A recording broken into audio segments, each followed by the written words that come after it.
তার জন্য সেই মহান রব্বুল আলামিনের দরবারে আমরা শুকরিয়া আদায় করি আলহামদুলিল্লাহ। আরো শুকরিয়া আদায় করি সেই মহান রব্বুল আলামিনের পর যিনি আখিরি পয়গম্বর সরদাদু জাহান শাফি কাউসার আগায় নাম তাদের মদিনা উম্মতের কান্ডারি নূর নবী হায়াতুল নবীর উম্মত হিসেবে যে আমাদেরকে দুনিয়ায় পাঠিয়েছেন, তার জন্য সেই মহান রব্বুল আলামিনের দরবারে আরো একবার শুকরিয়া আদায় করি আলহামদুলিল্লাহ। আমি যে আলোচনা করব সূরাতুল লোকমান। এই লোকমান এই সূরার নামটা একজন আল্লাহর ওলির নামে, বলে সুবহানাল্লাহ। কার নামে?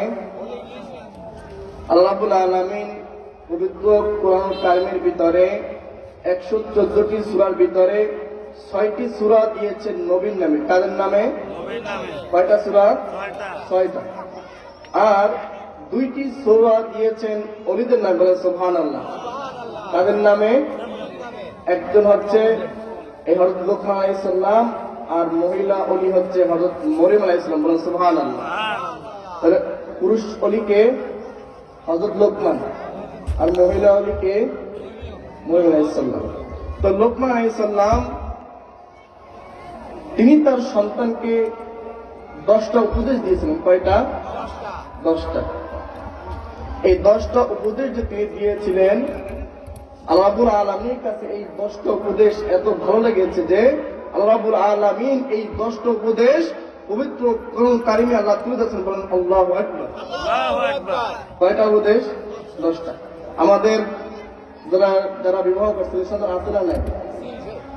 প্রত্যেক ছেলেকে এই 10টা উপদেশ দেওয়া প্রত্যেকটা পিতামাতার জন্য কর্তব্য। আল্লাহ রাব্বুল আলামিন বলেন, وَإِذْ قَالَ لُقْمَانُ لِابْنِهِ وَهُوَ يَعِظُهُ। হযরত লোকমান তার সন্তানকে বলতেছেন, ইয়া বুনাইয়া লা তুশরিক বিল্লাহ, হে সন্তান তুমি কখনো আল্লাহর সাথে শিরক করবে না। ইন্না শিরকা লা যুলমুন আযীম, নিশ্চয় শিরক হচ্ছে সবচেয়ে মহা অপরাধ। শিরক কি? ক্যান্সারের অ্যান্সার আছে, কিন্তু শিরকের কোনো অ্যান্সার নাই। শিরক এমন একটা অপরাধ, আল্লাহ রাব্বুল আলামিন দুনিয়ার সব অন্যায়গুলো আপনারা ক্ষমা করে দিবেন, কিন্তু শিরকের গুনাহ আল্লাহ ক্ষমা করবেন না। এজন্য হযরত লোকমান 1 নম্বরে বলেছেন, সন্তান লা তুশরিক বিল্লাহ, খবরদার তুমি আল্লাহর সাথে শিরক করবে না, বলেন সুবহানাল্লাহ। এরপর হযরত লোকমান বলেন, ইয়া বুনাইয়া ইন্নাহা ইন তাকুম মিসকালা হাববাতিন মিন খারদালিন ফাতাকুন ফি সাখরাতিন আও ফিস সামাওয়াতি আও ফিল আরদি ইয়াতি বিহাল্লাহ ইন্নাল্লাহা লাতীফুন খাবীর। এরপর লোকমান বলেন, হে সন্তান তুমি যে দুনিয়ার ভিতরে পাপ অথবা পুণ্য যেটাই হোক না কেন, যদি তুমি সেটা গোপনে করো, সেই অন্যায়টা সেই পাপটা যদি পাথরের ভিতরে হয়, যদি আসমান সমূহের মধ্যে হয়, যদি জমিনের ভিতরে হয়, যে কোনো জায়গায় হোক না কেন, আল্লাহ রাব্বুল আলামিন এই পাপটা তিনি উঠে নিয়ে আসবেন, তুলে নিয়ে আসবেন, বলে সুবহানাল্লাহ। আর ইন্নাল্লাহা লাতীফুন খাবীর, আল্লাহ হচ্ছে সবচেয়ে সূক্ষ্মদর্শী। সূক্ষ্মদর্শী হলো তিনি, এমন ভাবে সবকিছু পুঙ্খানুপুঙ্খভাবে তিনি তদন্ত করেন। যদি আল্লাহ রাব্বুল আলামিন যদি এই দুনিয়া থেকে কোনো বান্দা যদি গভীর অন্ধকারে কোনো অন্যায় অপরাধ করে, আল্লাহ রাব্বুল আলামিন সেই গভীর অন্ধকার অপরাধটা আল্লাহ তুলে ধরবেন, বলেন সুবহানাল্লাহ। আল্লাহ রাব্বুল আলামিন এতটা সূক্ষ্মদর্শী। আল্লাহ রাব্বুল আলামিনের যদি গভীর অমাবস্যার অন্ধকারে একটা পিপীলিকা জমিনের ভিতরে হাঁটি হাঁটি পা পা করে হেঁটে যায়, 7 আসমান 7 জমিন, সিদরাতুল মুনতাহা, বাইতুল মামুর, আরশে কুরসি সবকিছু আরশে আজিম ভেদ করে আল্লাহ রাব্বুল আলামিন 70,000 নূরের পর্দা ভেদ করে আল্লাহ রাব্বুল আলামিন সেই গভীর অমাবস্যার অন্ধকারে পিপীলিকার হাঁটার আওয়াজ আল্লাহ রাব্বুল আলামিন কানে শুনতে পায়, বলেন আল্লাহু আকবার, সুবহানাল্লাহ। যে গভীর অমাবস্যার রাতে দুনিয়ার ভিতরে যদি কোনো পিপীলিকা হাঁটা যায়, এই হাঁটার আওয়াজ রাব্বুল আলামিন আরশে আজিমের পরে 70,000 নূরের পর্দা পরে আল্লাহ রাব্বুল আলামিনের কাছে এই পিপীলিকার আওয়াজ শুনতে। আল্লাহ রাব্বুল আলামিন মনে করেন এই দুনিয়ার বুকে একটা মানুষ গভীর অন্ধকারের ভিতরে ঘরের মধ্যে বসে যদি অন্যায় করে অপরাধ করে, কেউ দেখে কিনা? দেখে? কেউ দেখে না? দুনিয়ার মানুষ দেখে না, কিন্তু একজন দেখে, তিনি কে? ধরে বলেন তিনি কে? আল্লাহকে ফাঁকি দেওয়ার কোনো সুযোগ আছে? লোকমান তার সন্তানকে বলে, সন্তান তুমি দুনিয়ার মধ্যে বসে যদি তুমি রাতে অন্ধকারে আসমানে অথবা জমিনের মধ্যে তুমি পাথরের মধ্যে যদি কোনো রকমের অন্যায় ত্রুটি হয়, পাপ হয়, তৎপূর্ণ কাজ হয়, আল্লাহ রাব্বুল আলামিন সবগুলোকে তিনি প্রকাশ করে দেবেন। এরপর আল্লাহ রাব্বুল আলামিন লোকমানের তৃতীয় নাম উপদেশ করে দিলেন, ইয়া বুনাইয়া আকিমিস সালাত, হে সন্তান তুমি নামাজ কায়েম করো। আমাদের সমাজের সন্তানদের বাবা মা নামাজের জন্য কথা বলে কি বলে না? অনেকে বলে, অনেকে বলে না। এই শীতের রজনীতে অনেক পিতামাতাও ঘুমায়, পিতামাতার সন্তানও ঘুমায়, তাদের নাতি নাতকুরা তাও ঘুমায়, নামাজের খবর ঠান্ডা। আর অথচ এই গভীর রজনীতে মুমিন বান্দার ইমানদারের ইমানের পাওয়ারের কাছে এই শীতকালের পানি হার মেনে যায়, বলে সুবহানাল্লাহ। ইমানদারের পাওয়ার এই ঠান্ডা পানির চেয়েও বেশি না কম? বেশি। এই ঠান্ডার ভিতরে ইমানদাররা উজু করে মধ্যে নামাজ পড়ে না? এরপর আল্লাহ রাব্বুল আলামিন তুলে দিলেন, ওয়ামুর বিল মারুফ, সন্তান তুমি সৎ কাজের আদেশ দেবা। আমাদের সমাজের ভিতরে খুব কম মানুষ আছে যারা সৎ কাজের আদেশ দেয়, কম মানুষ আছে না? দেখুন এই দিগলটি মাঠের ভিতরে যদি কোনো অন্যায় অপরাধ হয়, দুই একটা মানুষ বাদে সব মানুষগুলো চুপ থাকবে, সব কথা বলবে, অন্যায়ের প্রতিবাদ করবে। অথচ লোকমান বলেন, সন্তান ওয়ামুর বিল মারুফ, তুমি সৎ কাজের আদেশ দিবা, ওয়ানহা আনিল মুনকার, নিষেধ তুমি খারাপ কাজ নিষেধ করবা। আমাদের সমাজের ভিতরে ভালো কাজগুলোর সমালোচনা আছে না নাই?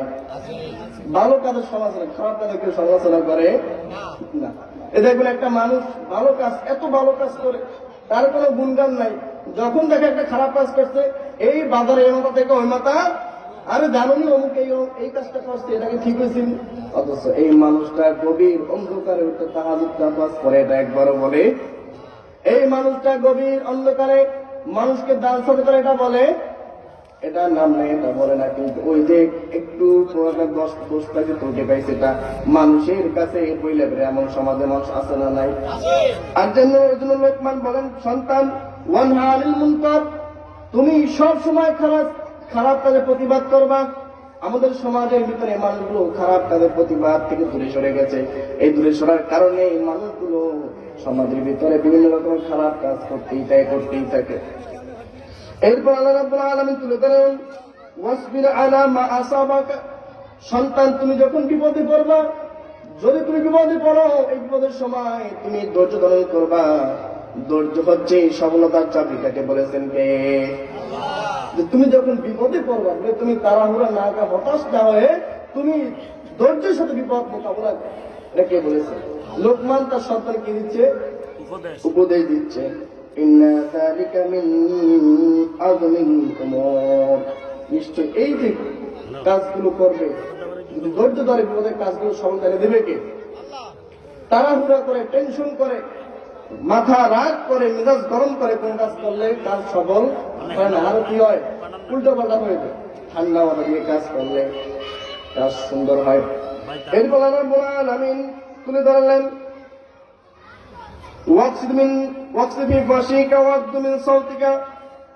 ও সন্তান তুমি যখন দুনিয়ার বুকে চলাফেরা করবা, এবার রাব্বুল আলামিন ওয়ালা তুসাইর খাদ্দাকা লিন-নাস, তুমি মানুষদের কাছ থেকে তুমি মুখ ফিরাইয়া নিও না। এমন সন্তান দাম্ভিক আছে না?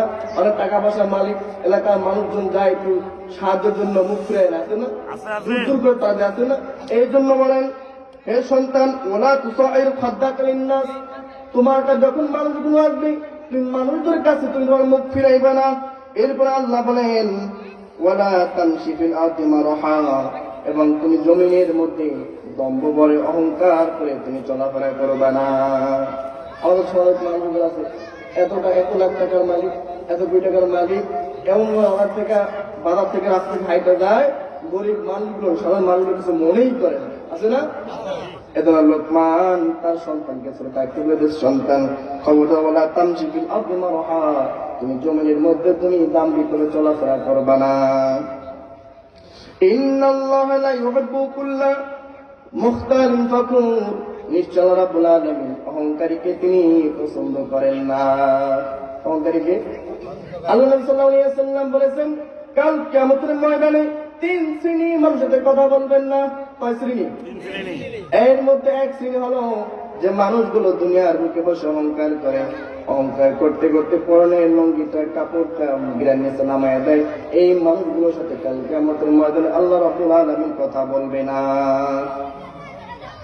এরপর রাব্বুল আলামিন বলেন, ওয়াকসফি মাশিকা, তুমি যখন দুনিয়ার মধ্যে চলাফেরা করবা তখন মধ্যম পন্থা অবলম্বন করে চলবা, অর্থাৎ জমিনের উপরে তুমি এরকমই খেলাধুলা চলাফেরা করবো না।